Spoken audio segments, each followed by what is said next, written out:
and today we're going to start another lesson. This is in a series of lessons you may have seen before. One of them, the first being which was my pentatonic scale workout, followed by the diatonic 3-note per string workout. And today we're going to take that sort of a step further, and we're going to do the two-handed tapping workout. Enjoy. So where we're going to start is with the pentatonic scale, the A minor / C major pentatonic scale that we all know and love.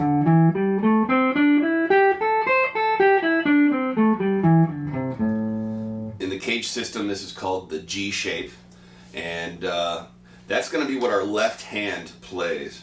Our right hand is going to be tapping the next note up in the scale on each string. So for instance, on my low E string I've got an A and then a C. My right hand is going to be tapping the D note on that string. If you think of it as sort of just adding the additional note from the next position up in the pentatonic scale, the caged E shape, I'm borrowing this note, that note, that note, that note, that note, and that note for my right hand. That's a D, G, D, G, C, E, A, and D again. So if you're new to tapping, essentially you're going to be hammering on with your right hand. I like to use my thumb as an anchor. That helps stabilize my right hand and gives my finger, I use my first, some people use their second finger, as that's where they hold their pick between their first and their thumb. Over time I started out doing this, tapping with my second finger, but nowadays that pick kind of just hides under that finger and I use my first finger. So I use my thumb for stabilizing my right hand, and tapping technique is essentially just hammering on hard and loud enough to the string so that you produce that pitch, followed by a pull-off where you brush to the side to access whatever the next note is that is in your pattern. In this particular workout, our left hand is going to play the A minor pentatonic scale. Our right hand, like I mentioned, is going to play the next note up. And the pattern is going to essentially be tapping your right hand note first, that's the 10th fret D, pulling off to my first finger on the 5th fret, that's an A, and then my left hand, 4th finger, hammering on that middle note of the pentatonic scale. In this case, it's a C note on the 8th fret. Once you get this to sound nice and even, where the volume of all three notes is the same, and that the tempo is even, and that feels comfortable, you're going to move it to the next string, and it's going to be the very same pattern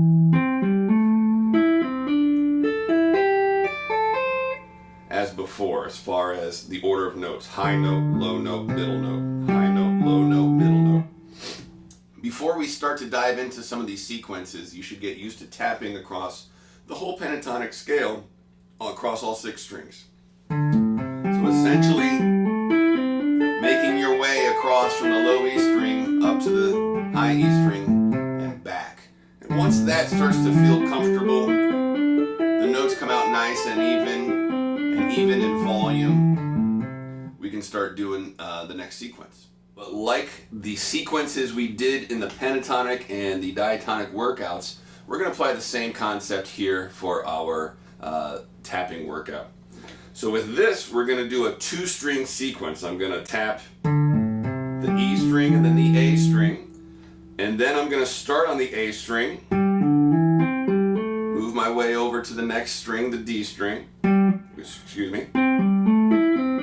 tap the D string and the G string, the G string to the B string, the B string to the E string. There I simply turn it around. I don't tap the E string twice.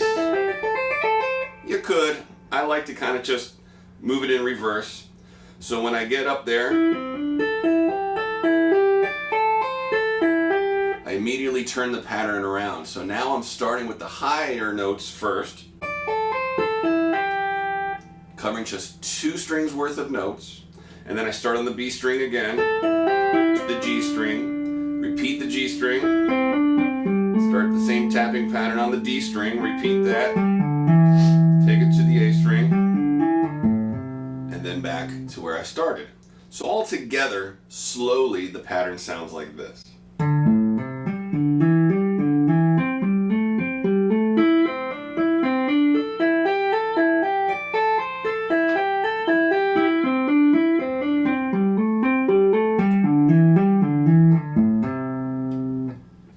Quickly, sounds like this.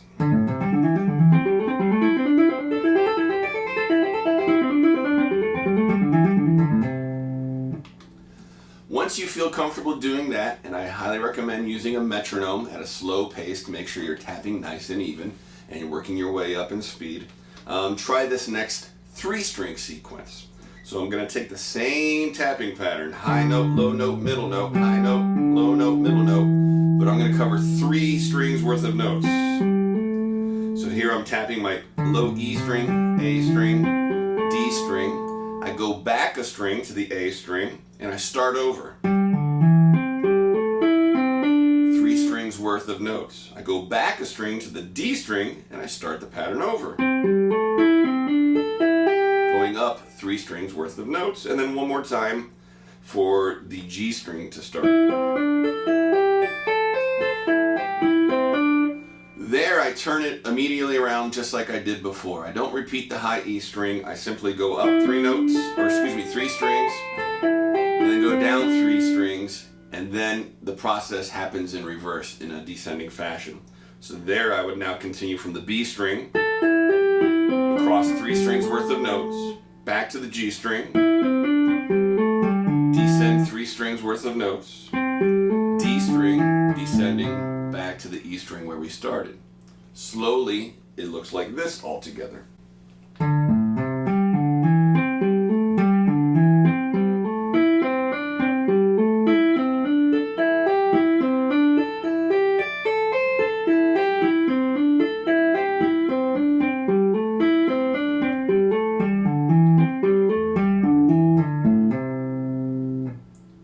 Quickly.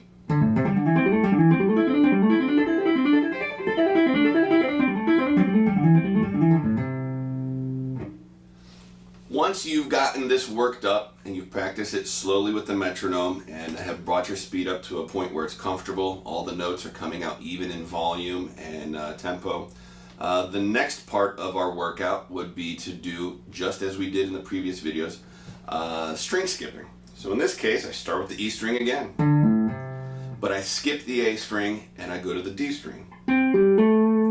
I go back to the A string now, skip the D string and go to the G string. Go back, skip the G string, make my way to the B string. Go back to the G string now, skip over the B string to the E string, turn it right around, so I'm back to the G string, and now the process happens in reverse. B string, skip to the D string, back to the G string, skip to the A string, back to the D string, skip to the E string. This starts to sound kind of neat because now the intervals and the way you're playing starts to jump around a bit and melodically creates a more interesting sequence. So slowly, it sounds like this.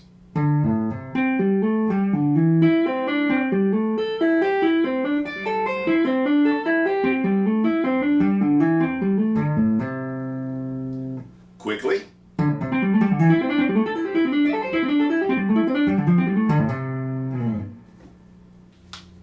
As with previous workouts, what I like to do once I get these different elements down is kind of string them together and try to be able to play each of the sequences without stopping. I find that this helps me mix things up a bit, and in the real world when I'm playing in the context of music, improvising, or solos, I can kind of go from one sequence to another without much trepidation. So what I would generally do is start with simply playing the tapped pentatonic scale up and down without any sequence whatsoever, just up and across.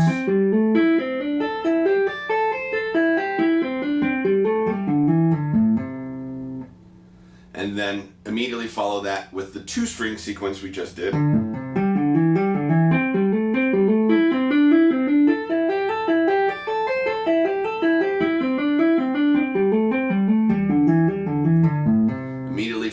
with the 3-string sequence.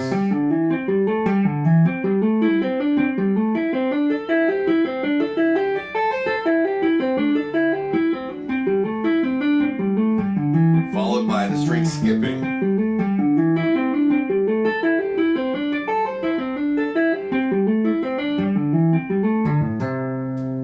And if I can do all those 4 elements back to back with a metronome without stopping, I feel pretty confident with that little group of tapping lick.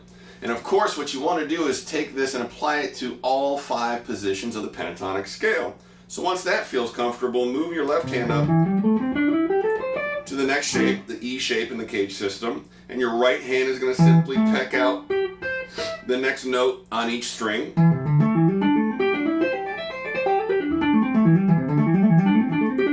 And then you're going to apply the same routine to that. And of course, up the neck, up the neck, up the neck.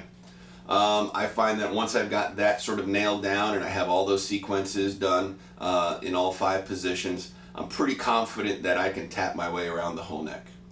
So, get practicing. I hope you enjoy this lesson, and I'll see you soon.